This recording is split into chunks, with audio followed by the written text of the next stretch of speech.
128 called for. He has released thousands, I say again, thousands of political prisoners and lifted the state of emergency.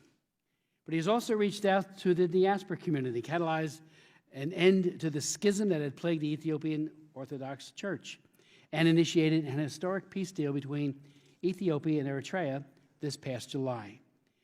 Just a few weeks ago, Ranking Member Karen Bass and I visited, and our staff, the Ethiopian capital of Addis Ababa, where we met with Prime Minister Abiy, and a very broad array, of individuals and groups, including His Holiness Abun Matthias I.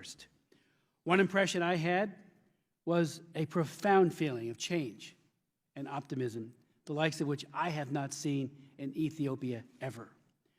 For what he has accomplished in less than half a year, the Prime Minister deserves praise and encouragement. Yet we still must keep in mind that expectations have been raised.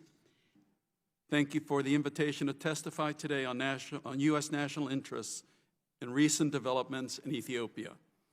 I also wanted to take the opportunity of this hearing, my first before you, to address Eritrea and the regional significance of the improving relationships between Ethiopia and Eritrea. As a former U.S. ambassador to Ethiopia, this topic is of great importance to me personally, so it is a real pleasure to be here with you today. Mr. Chairman, Ranking Member Bass, I also want to thank you for your recent trip to Ethiopia. I greatly appreciate the focus the Congress has on this region, which I believe is very important for our national interests, and I welcome the opportunity to discuss recent developments with the subcommittee. Allow me to open our time today with some thematic remarks on recent developments. In Ethiopia, Prime Minister Abiy Ahmed has initiated groundbreaking reforms across most every area of Ethiopian society since becoming Prime Minister on April 2nd, 2018. He deserves tremendous credit for his boldness in tackling issues that previous governments have not addressed. We have a strong relationship with the highest reaches of the new administration, which reflects not only our century-long diplomatic relations with Ethiopia, the only country in sub-Saharan Africa which was never colonized, but also our great support for Dr. Abiy's reform vision. Implementing this reform vision is not without its challenges, and to make such broad and rapid changes will require reinforcing the foundation for the relationship between the Ethiopian people and its government. We have seen Dr. Abiy do so, actively engaging with the public to support his government as it works to implement reforms. In July, he came to the United States to meet with the Ethiopian diaspora members, many of whom are enthusiastic participants in our own electoral process and care greatly for their homeland.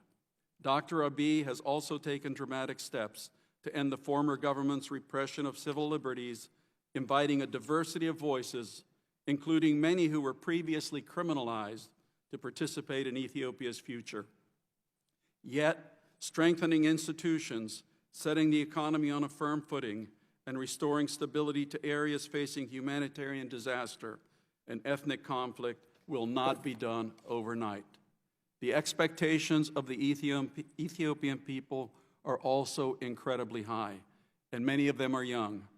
We estimate that there are around 70 million Ethiopians younger than 30, many of whom have participated in protests in recent years due to frustration with corruption and the lack of economic opportunity.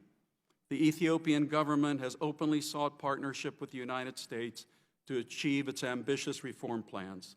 We have a tremendous opportunity to support Ethiopia as a friend and partner in the process. We are working to provide support to Dr. Abiy and his administration across all of these challenges as he continues his work in years ahead. But looking more broadly at regional issues, we enthusiastically welcome Dr. Abiy and Eritrean President Isaias Afwerki working together to end 20 years of conflict between Ethiopia and Eritrea.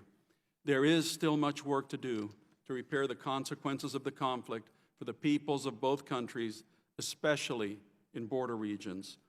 But we have already seen a tremendous outpouring of emotion on both sides supporting peace, and both governments have highlighted the positive consequences this will bring for the entire Horn of Africa. We support both sides as they explore possibilities for peace and continue to encourage and support their long-term success. But guaranteeing the full benefits of peace for years to come will depend on the strength of all parties' efforts to restore friendship and prosperity to both countries. And this must be done as inclusively as possible, including with other important partners in the region and beyond. Since Eritrea's mid-June decision to send a delegation to Ethiopia, there have been several meetings between the two government's officials in Asmara, Addis Ababa, and capitals across the Horn of Africa to discuss trade, development, and tourism. So far, the public and tangible examples of improved relations are the reopening of telephone service and the resumption of regular flights between both countries. And since this was written, they just opened their land borders yesterday at 2 points, which was remarkable. Eritrea is also expanding capacity at the port of Massawa for use by Ethiopia, and it was just announced early in September that an Ethiopian commercial vessel used the port of Massawa for the first outbound shipment on an Ethiopian vessel since the peace agreement.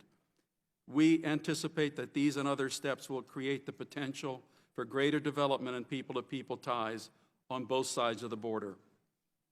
Peace between Ethiopia and Eritrea leads us to another remarkable story. Eritrea's reemergence onto the regional and global stage and the many potential opportunities for the United States stemming from regional peace. With Ethiopia and Eritrea's conflict ending, we see strong potential for Eritrea